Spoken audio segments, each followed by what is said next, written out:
Fala galera, tudo bem? Vamos para mais uma videoaula, primeiro e segundo reinado, tá bom? Olha só, acho que vai acontecer um barulho no fundo, uns cachorros latindo, mas não dá, tem que seguir a aula e a gente tem que ter o conteúdo, tá bom galera?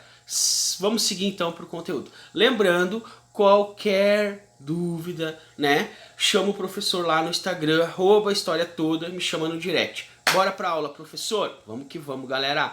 Primeiro e segundo reinado. Primeiro reinado, 1822 a 1821. Esse é o cara, né? Dom Pedro I. Dom Pedro I, galera, a história dele é interessante, é legal, é bacana, mas a gente vai iniciar a aula de hoje a partir do momento que já está estabelecido o primeiro reinado, tá? A gente não vai trabalhar a Guerra da Independência, não. Beleza? Vamos lá. Vamos lá, galera. A preparação de uma Constituição. Seguinte, assim que foi proclamada a República, tá? República não, desculpa. Perdão, galera. Assim que foi proclamado a independência, tá? Teve ali uma guerra da independência, né? As operações navais, Salvador não ficou a favor, uma parte de Salvador não ficou a favor, outra parte ficou a favor, Maranhão, né? A Cisplatina faz parte do sul do país, porque no momento da independência do Brasil até 1828, tá? A Cisplatina é o sul do país. O que é o sul do país? Santa Catarina, Paraná, Santa Catarina, Rio Grande do Sul e Cisplatina. O Rio Grande do Sul ficou a favor da independência. Quem ficou contra foi a Cisplatina. Porém, o que a galera não lembra é que nesse momento a Cisplatina, atual Uruguai, faz parte do Brasil, tá? Bom, depois que organizou tudo, tá? A independência rolou, ficou top, ficou bacana. O que vai acontecer? Vamos preparar uma Constituição, tá? Galera, a primeira Constituição, 823, tá? A Constituição da Mandioca. Por que a Constituição da Mandioca? Porque o voto era censitário a partir dos alqueires, né, de mandioca que tinha ali. Então, quem tinha grana, tá? Poderia ali fazer parte daquela Constituição. O que vai acontecer, galera? O que é a Constituição? A Constituição é o seguinte, a Constituição da Mandioca deixava Dom Pedro I como imperador, mas com poderes, né, com os poderes restritos. E Dom Pedro I não gostou dessa atitude. O que ele vai fazer? Ele vai falar, não, essa Constituição não dá, essa Constituição tá horrível, vou fechar. Ele vai fechar com a famosa Noite da Agonia. Ele vai cercar com soldados imperiais, né, a favor do Império, ali onde a Constituição, a Assembleia, e aí o que vai acontecer? Vai mandar todo mundo sair e dar o grito, viva Dom Pedro. Né? Quem não gritasse tomava uma sabuada. Grita, rapaz! E o cara, viva Dom Pedro! Né? Alguns foram presos, né, porque não quiseram. Enfim, fechado então a Constituição da Mandioca, tá? Então, seguinte, o que é a Noite da Agonia? Dom Pedro I dissolve a Assembleia, perfeito? Dissolve, fecha ela. E vai fazer a Constituição de 1824. Nossa primeira Constituição, nós vamos ter uma videoaula aqui sobre as Constituições do Brasil e a gente vai trabalhar um pouco mais ela, tá? A Constituição de 1824 vai dar muita treta, por quê? Dom Pedro I, ele puxou, né? O filho sempre puxou o pai ou a mãe. Às vezes puxa os dois, mas Dom Pedro I puxou a mãe, não puxou o pai. O pai era meio em cima do muro, né? E aí o seguinte, cara, o que Dom Pedro I vai fazer? Ele vai abrir uma Constituição, abrir uma Assembleia para formar a Constituição. Quem que ele vai colocar para formar essa Constituição, galera? As pessoas que estão do lado dele, entre eles José Bonifácio. José Bonifácio também era a favor do Brasil se tornar um império com poder absoluto na mão do rei, tá? Tanto é que foi, claro, foi Dom Pedro I que proclamou a independência, mas foi a dona Leopoldina e José Bonifácio que já tinham proclamado a independência, levou para Dom Pedro, né, quando ele estava lá naquela região, nas margens do rio Ipiranga, ele leu a carta ali, não, então vou proclamar a independência, tá? A Constituição de 824, ela foi outorgada. Outorgada é que ela vem de cima para baixo, não tem discussão, não tem nada, ela é imposta, tá? Voto indireto, aberto, masculino, maior de 25 anos. Top. Não esqueça disso, tá? Religião católica como oficial, o padroado, o beneplácito, tá? O padroado, a religião católica como oficial, tá bom? Junto com o império. Vai dar o maior problema na crise do segundo reinado isso aí, porque vai ser cortado ali com a igreja ali, porque a igreja vai querer proibir a presença de maçons nos cargos da igreja católica. Dom Pedro II não vai aceitar e aí vem uma crise com a Igreja Católica, né, e o Estado, tá? Então, voto indireto aberto. Religião católica oficial, beleza?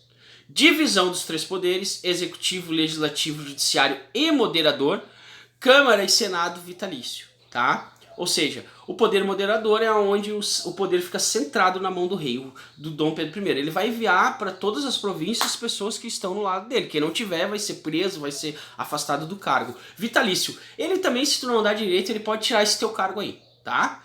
Então, Conselho de Estado, elite, conselheiros do imperador, todo elite. A consequência, Confederação do Equador, o prof trabalhou no vídeo anterior, tá? Confederação do Equador, uma das principais consequências. Seguinte, o primeiro reinado estava indo à beça. Olha só, uma das principais consequências da Confederação do Equador, ó, a consequência... Por que aconteceu a Confederação do Equador? Por causa da Constituição de 1824.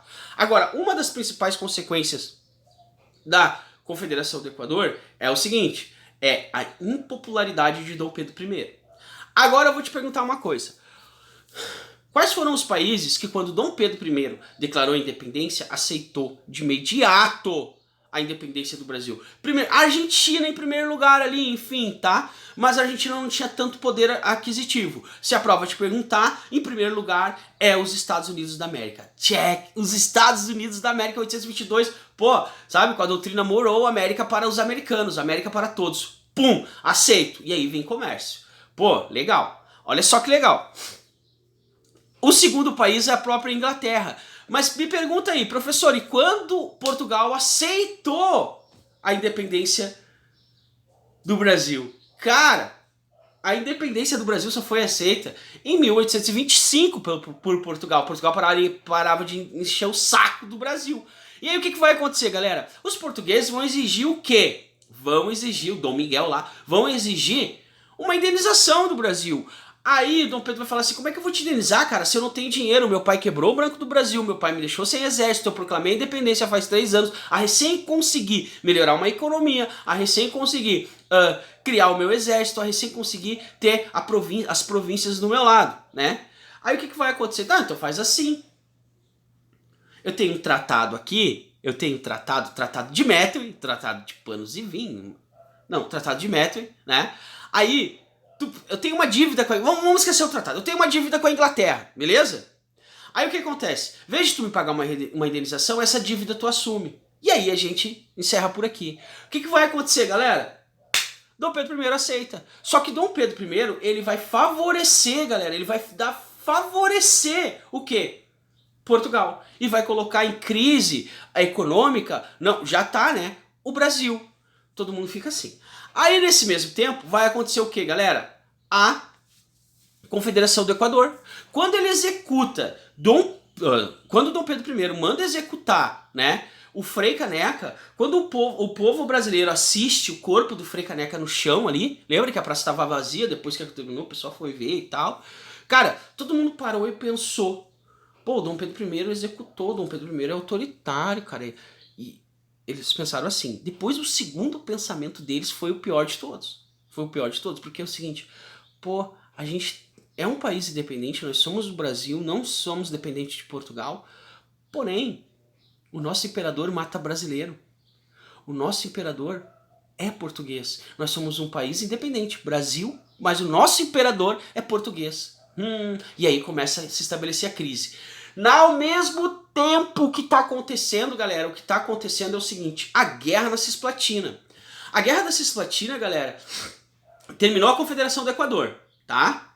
Todos os soldados desceram para o sul do país para lutar, né, contra a separação do Uruguai do território brasileiro, que é a Cisplatina. Mas a maioria da população estava contra essa guerra. Por quê? Porque eles acreditavam que sim, o Uruguai não tinha nada a ver com o Brasil, galera. O Uruguai não tinha nada a ver com o Brasil, a cultura deles era espanhola, né? Eles não tinham nada a ver com a cultura portuguesa, com a cultura brasileira. Então não se falava a mesma língua lá. Inclusive, Frederico Lecor, que tinha ganhado a chave na guerra da anexação da Banda Oriental, que daí se tornou Cisplatina, ele ganhou a chave de prefeito da cidade de Montevidéu, cara. E ele abandonou a cidade, ele falou, cara, nessa situação eu vou ficar neutro. E sumiu da história. Que era o governador da Cisplatina, tá? E aí, tipo, eu não vou ficar lá nos uruguaios nem dos brasileiros, mas, né, os uruguaios merecem o quê? A sua independência. Professor, tu fala Uruguai e Cisplatina, é o seguinte, quando o Brasil, quando os portugueses chegaram no Brasil, existia o quê? O vice-reinado do Prata. O que era o vice-reinado do Prata? Bolívia, Uruguai, Paraguai e Argentina, tá bom? Depois cada um começou a se separar. E aí, galera, quando a família real chega aqui, ela vai fazer o quê? Ela vai anexar a Banda Oriental ao território brasileiro. Em 821, a Banda Oriental deixa de ser chamada Banda Oriental, faz parte agora do território brasileiro, que é o sul do país, né, fronteira com o Rio Grande do Sul, e começa a ser chamado de Cisplatina. Até 828, quando acontece uma guerra, né, na Cisplatina entre Argentina e Brasil disputando o território, a Inglaterra vai interferir diplomaticamente nessa guerra e a Cisplatina vai ganhar sua independência e agora sim é o atual Uruguai. Beleza? Perfeito? Segue o baile. Outra crise, a crise econômica, a crise do açúcar, do tabaco e do algodão. Né? O algodão já está em crise aí. A falência do Banco do Brasil é que Dom Pedro I é o seguinte, ele proclamou a independência do Brasil, mas assim, ele foi muito feroz, né? Porque a família real deixou o Brasil no buraco, tá? Sucessão do trono português, a morte do pai dele, né? E aí vai assumir Dom João, tá? Dom João. O que vai acontecer? Eu falei Dom Miguel, desculpa, Dom Miguel era o irmão dele. Dom Miguel era o irmão dele. Quando o pai dele morre lá, tá? O que vai acontecer? Ele vai enviar o irmão dele, isso aqui acontecendo uma crise inteira aqui no Brasil, tá? E a popularidade dele caindo. Quando o pai dele morre lá, ele vai enviar o irmão dele, Dom Miguel, para que a filha mais velha dele tem direito ao trono. E aí a filha dele vai assumir. Não, o irmão dele vai dar um golpe nele, cara. O irmão dele vai dar um golpe nele. Então, Dom Pedro I estava em crise aqui e tinha uma crise lá em Portugal, que ele tinha que armar uma guerra contra o irmão dele, para colocar a filha dele no trono, tá? Bom, o assassinato do jornalista Líbero Badaró, em 1830, uma facada assim nas costas, então, Dom Pedro I, pum, né? E a incrível Noite das Garrafadas, tá? Um detalhe, com a Noite das Garrafadas, é uma briga entre portugueses e brasileiros, né? E aí o que vai acontecer? A abdicação de Dom Pedro I. Dom Pedro I abdica do trono, deixa o filho dele com 4 anos aqui, o Dom Pedro II, não pode assumir, vai se estabelecer um período regencial. Por quê? Porque na Constituição de 824 fala o seguinte, não havendo nenhum parente próximo do rei, se estabelece o quê? Uma república, um período regencial, aonde os principais líderes, né, da região norte e sul do país vão fazer uma regência e governar o país até que surja um parente próximo. E esse parente próximo era Dom Pedro II. Entendeu? Que vai completar, vai acabar acontecendo o que? O golpe da maioridade, tá? Com 14 anos. Perfeito? Então é o seguinte, um detalhe, quem era o líder da regência, galera, era Francisco Alves de Lima e Silva, ele era o centralizador. Do norte era um, do sul era outro, tá bom? E aí o que vai acontecer, galera? Vai acontecer as revoltas regenciais lá, enfim, que a gente já sabe, tá? Francisco Alves de Lima e Silva é o pai do Luiz Alves de Lima e Silva. Tá bom? Então, o que levou à crise do primeiro reinado e a abdicação de Dom Pedro? Guerra da Cisplatina e a Confederação do Equador deveria estar ali, tá? Confederação do Equador, Guerra da Cisplatina e, né, a dívida de Portugal lá, tá? A falência do Banco do Brasil, sucessão do trono português, né, que morre o pai dele, Dom Pedro vezes Dom Miguel, que é o irmão dele, né, que o irmão dele vai dar um golpe nele lá, e aí o assassinato do jornalista Líbero Badaró. Tá bom, galera? E a Noite das Garrafadas, Portugal vai, Dom Pedro I vai embora, vai lutar lá contra o irmão dele e vai acabar morrendo depois com tuberculose. E aí, galera, vou já direto para o segundo reinado. Segundo reinado, ó o homem aqui. Esse sim, galera, esse vai ter uma política próxima, tá, de todos os partidos, porém vai acontecer divergência entre liberais e conservadores, mas ele é o nosso primeiro imperador brasileiro, porque Dom Pedro I não nasceu no Brasil, Dom Pedro I era português. Dom Pedro II, sim, Pedrinho, nasceu no Brasil brasileiro, beleza?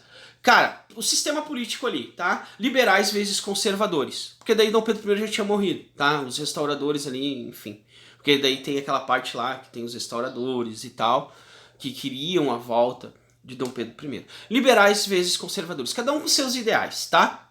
Eleições, tá? Organizada pelos liberais para uma Câmara Liberal. Dom Pedro II acaba dissolvendo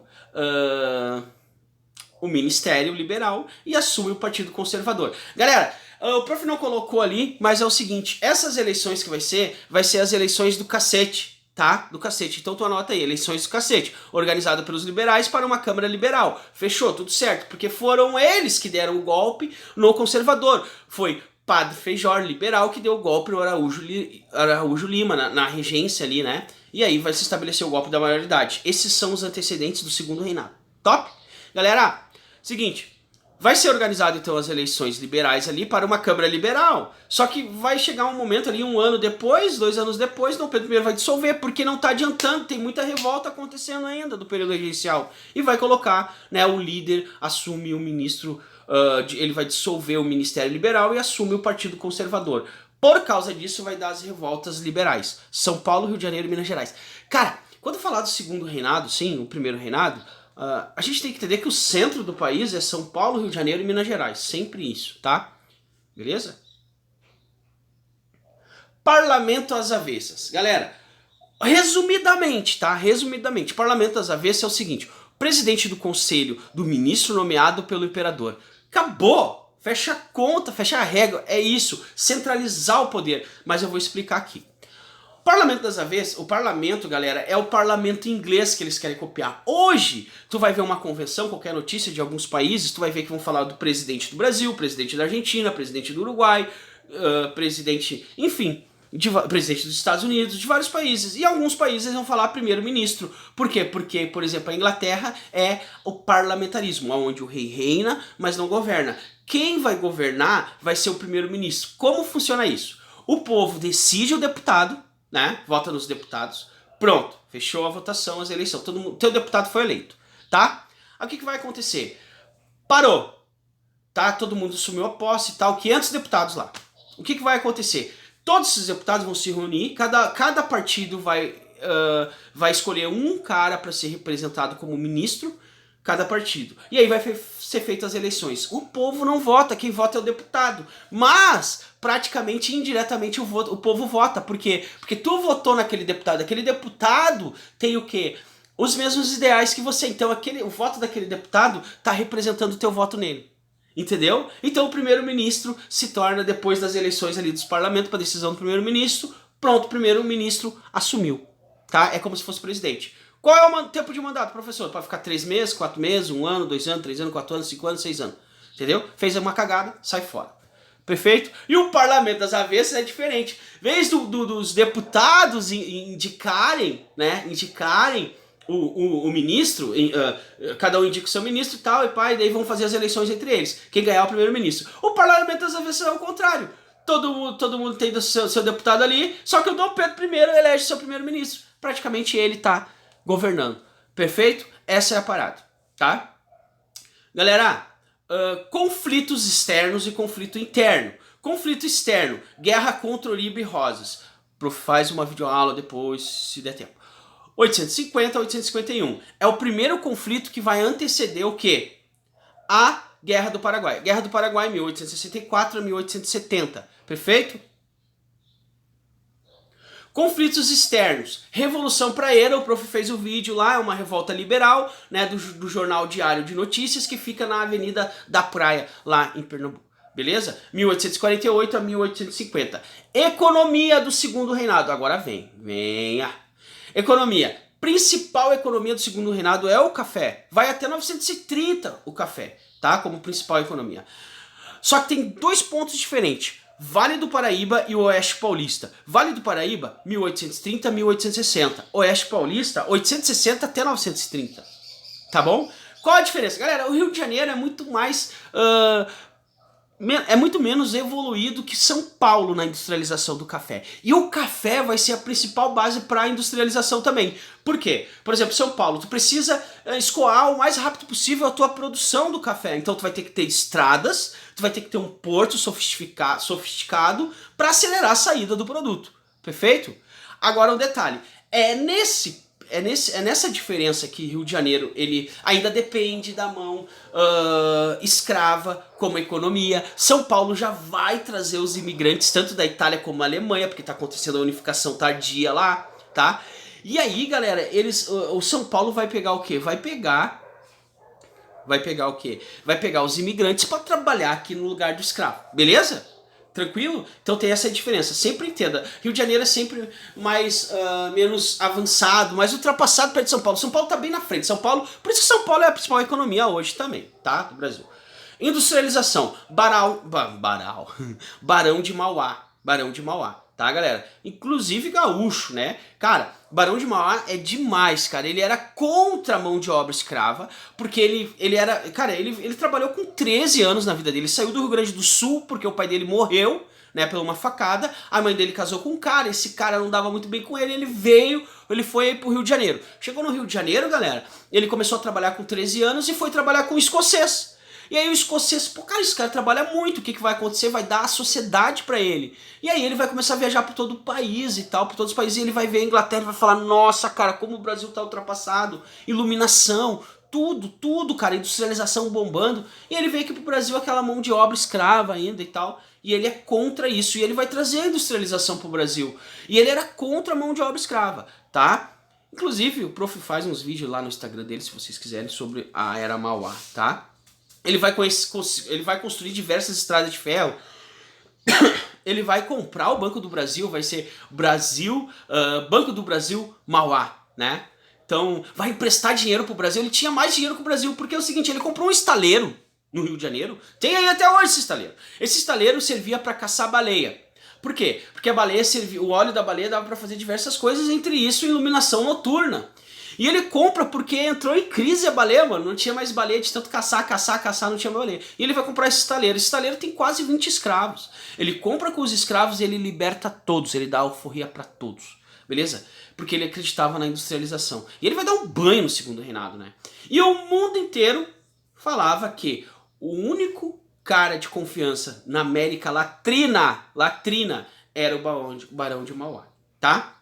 Estrada de Ferro Mauá, tranquilo. Telégrafo de 1870, isso aí, Estrada de Ferro Mauá, tranquilo. Telégrafo de 1874 foi elaborada por Dom Pedro II. A tarifa Silva Ferraz, em 1860, reduz as taxas dos produtos importados, tá? E a tarifa Alves Branca, 30% para os produtos similares e 30% para os produtos não similares. Por que a tarifa Alves Brancas, professor? Porque vai acontecer a crise de Christie. A crise de Christie é um embaixador britânico e tal, querendo ter autonomia sobre o Brasil. Dom Pedro II fala pra ele, não, aqui não vai acontecer, prende todo mundo que tá fazendo bagunça ali no Rio de Janeiro, tá? E aí, é o seguinte, cara, é nesse período, olha só que legal, a tarifa Alves Branco é por causa disso, por quê?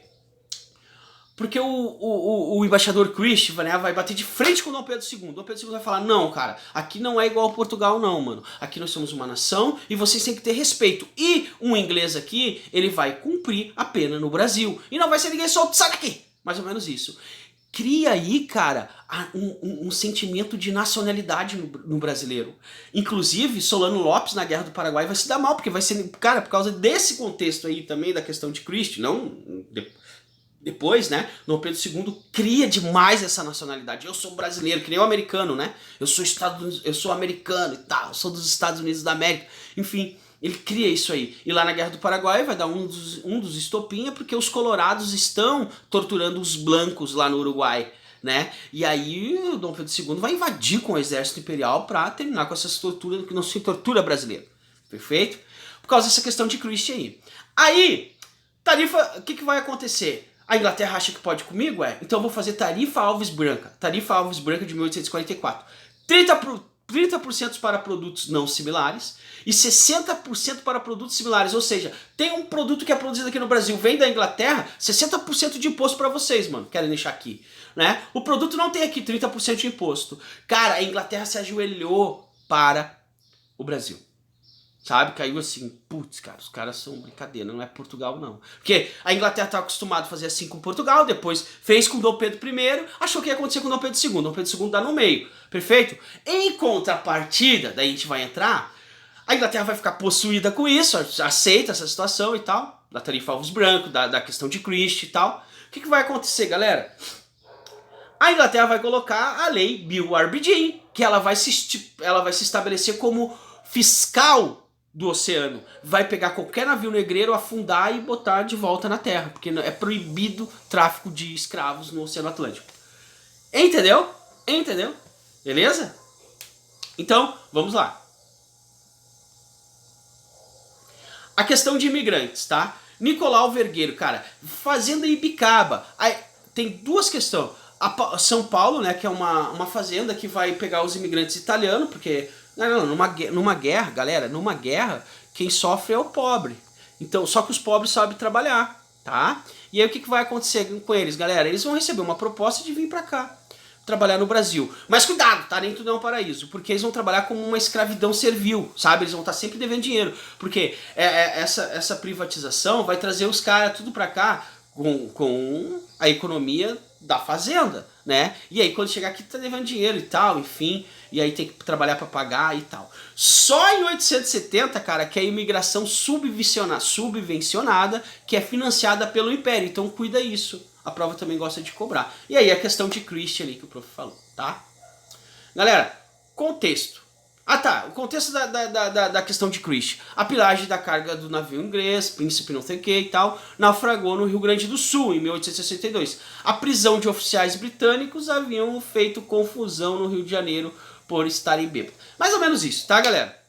Essa questão de Christie aí. Tá, eu não vou passar isso. Isso aqui depois dá uma lidinha, tá? Vamos lá.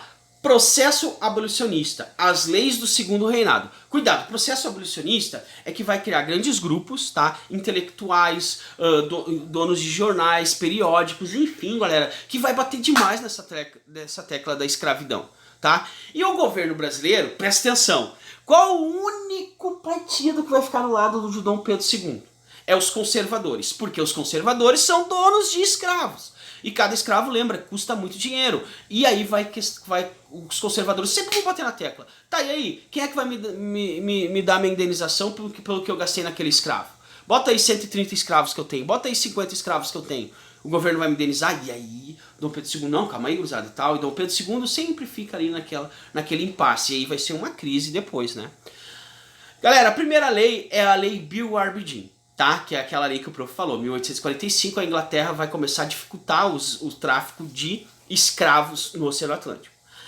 A lei de terras, em 1850, não é uma lei abolicionista, mas é uma lei de exclusão social. Por quê? Porque com a presença dos imigrantes, tá? Com a presença dos imigrantes aqui, porque tipo, os imigrantes vieram pra cá em 44, 45, por aí, perfeito? Opa, desculpa, 44 não. Mas a lei de terras, galera, ela vai servir lá na frente, por quê? Porque vem muito imigrante e acontece muito escravo liberto.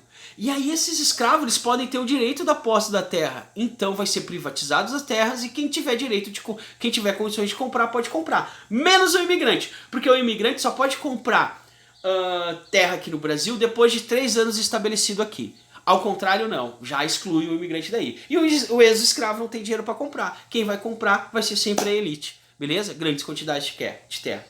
A lei Eusébio de Queiroz, de 1850, é uma lei que se chama lei para gringo ver, porque é o fim do tráfico negreiro, mas vai entrar muito navio, né, negreiro pelo sul do país. Mas é o fim do tráfico negreiro. É o fim do tráfico negreiro. Vai cair o quê? O comércio do escravo, tá? E o escravo vai subir lá no alto o valor dele, tá bom? E aí o pessoal que vende escravo também vai passar pro processo da industrialização, tá bom? Galera, lei do ventre livre. O escravo que nasceu hoje é liberto. Eu nasci ontem, azar é teu, é sempre escravo. Galera, vai começar os cachorros, mas qualquer coisa chama o prof lá no Instagram, tá? A lei do ventre livre. Escravo que nasceu hoje a partir dos 8 anos de idade pode ser liberto. Galera, é claro que não vai ser liberto, né, cara? Porque tu tem que trabalhar, enfim, fazer um monte de coisa. Com 8 anos tu consegue te sustentar sozinho? Não. Aí a tua mãe, teu pai e teu irmão ficam ali, só tu é livre. Cara, na verdade, pode ver que, olha só, em 71, 81, 85, 86, tá? era o quê? Era um cara de boca para o quê? Os abolicionistas do momento. Porque eles viviam pressão. Eles estão dando pressão, vamos fazer mais uma lei então. Aos pouquinhos vai fazendo o quê? Acontecer a libertação de alguns escravos. Bom, lei Saraiva, tá? A lei do voto de maioridade. A lei do sexagenário. O escravo com 65 anos é liberto. Qual o escravo que vive até 65 anos, né? Mas sobreviviam alguns e até nem queriam ser mais libertos. Lei o fim dos açoites em 1886 e só em 88 a Inglaterra com a Lei Áurea, tá? Mas não te engane, a Inglaterra só assinou isso por causa do processo de industrialização. E aí acabou. Mas presta atenção, todo esse processo abolicionista que vai ter, principalmente as leis, galera, o que a gente tem que entender? Qual é o único partido que está do lado de Dom Pedro II? São os conservadores. Por quê? Porque eles são proprietários de escravos. Com a assinatura da Lei Áurea, em 1888, vai vir o movimento Os Republicanos de 13 de maio de 1888, que são os conservadores que viram as costas para Dom Pedro II. Entendeu? Agora já era, tá liberto mesmo, não tem porque ficar ao teu lado. Mais ou menos isso, tá? A crise do segundo reinado, tá? Galera, são 3 crises: militar, religiosa e política, tá? A questão religiosa é a questão da maçonaria, tá? Seguinte, galera, cara, os bispos, Dom Vital, né, de Belém e o Dom Macedo, tá? Eles vão utilizar foi feito lá pelo Papa o que? A bula Syllabus, tá? A lei Syllabus, que é proibido qualquer cargo de qualquer cargo para a pessoa que está ligado com a maçonaria. Dom Pedro II não vai adotar e não vai contra a igreja. E aí a igreja vai virar as costas para ele, tá? Incidentes ocorridos entre as autoridades, vou ler aqui, tá? Incidentes ocorridos entre as autoridades eclesiásticas e membros da maçonaria a partir de 1872. Padroado beneplácito, tá? A maçonaria na Europa, marcante anticlerical no Brasil. Eclesiásticos faziam parte da maçonaria. E aí ferrou, né, galera? A punição do padre Almeida Martins no Rio de Janeiro.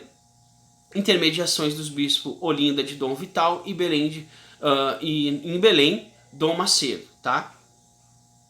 Questão abolicionista, tá? Que é a questão política ali. Galera, vai surgir um movimento Caifases, tá? Caifases. Que movimento é esse, cara? É fuga em massa ali dos escravos, tá?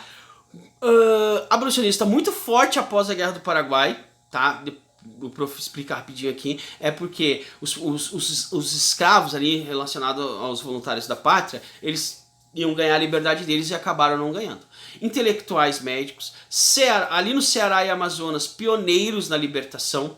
Os Caifases, fuga coletiva de São Paulo, tá? Lei Áurea, né? Os republicanos 13 de maio, que é aquilo, que são os conservadores. Republicanos, né? Militares e cafeicultores, tá? Começa o movimento republicano aí.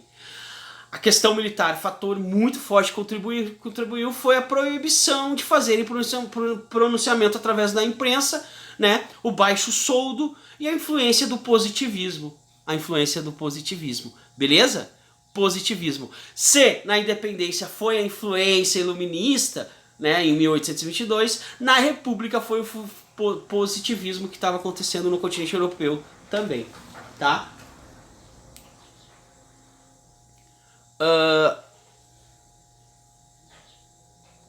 Tá, depois a questão militar ali, tá? Depois tu lê isso aqui, perfeito? A repercussão no Senado, né? E a fundação do clube militar, tá? A fundação do clube militar foi fundamental para a criação da República, tá bom? Criação da República, perfeito? Galera, o que tem de importante, tá? Benjamin Constant, né? O líder do positivismo aqui no Brasil, ele vai trazer o positivismo aqui do Brasil. Ele era professor e militar. Ele foi professor, cara... Pô, me esqueci do nome do cara. O cara que escreveu as obras do Sertão, né, que fez parte lá. Euclides da Cunha, ele foi professor de Euclides da Cunha, cara. O Euclides da Cunha presenciou, era um jornalista que foi junto com as tropas brasileiras para terminar ao fim com o quê? Com a Guerra dos Canudos. Beleza? Tranquilo? Beleza. Pronto. Galera, essa é a aula do primeiro e segundo reinado. tá? Vai acontecer a proclamação da República. Quais são as crises? Crise militar, baixo soldo, não poderia falar na imprensa, enfim, a questão também da Guerra do Paraguai, porque os militares não tinham autonomia e também não escravizaram, não libertaram os escravos, a questão religiosa com a bula Silalabus, né? Com a presença da maçonaria e na Igreja Católica, né? E aí a Igreja Católica vira as costas para Dom Pedro II. Também a questão abolicionista e acabou, né, meu? O final ali é quando a Igreja Católica, os 3 motivos. E aí os conservadores, cara, os conservadores criam aquele movimento republicano de 13 de maio, né? E aí acabou. Dom Pedro II vai abdicar do poder e vai ser proclamado a República. Perfeito? Beijão pra vocês, galera. Até a próxima aula. Tchau!